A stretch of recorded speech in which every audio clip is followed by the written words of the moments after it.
Thank you, Madam Deputy Speaker. And I present a petition that has been signed by just under 1,000 residents of Henley-on-Thames in Oxfordshire and by friends of the schools in the Henley area to try to remove once and for all issues over school funding.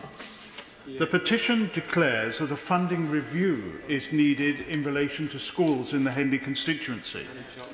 Further, that this school funding review should address how funding increases will be made in relation to schools in the Henley constituency in real terms beyond the amounts already being spent on schools, and how to eliminate the gap between the best and the lowest funded schools in the constituency.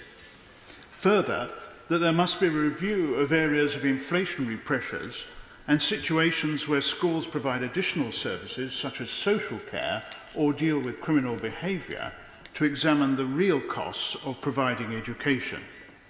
Further, that there must be an assessment into the extent and access to capital funding. Further, that the basic entitlement must form an appropriate percentage of the national funding formula used locally. And further, that the Department and Treasury must ensure that small primary schools in the constituency remain integral to their community.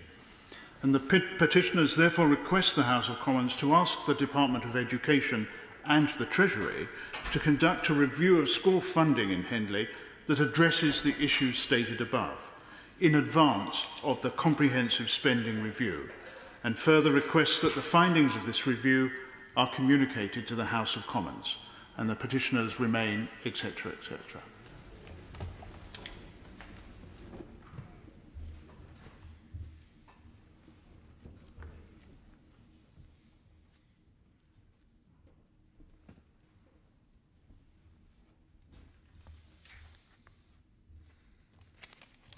Petition school funding.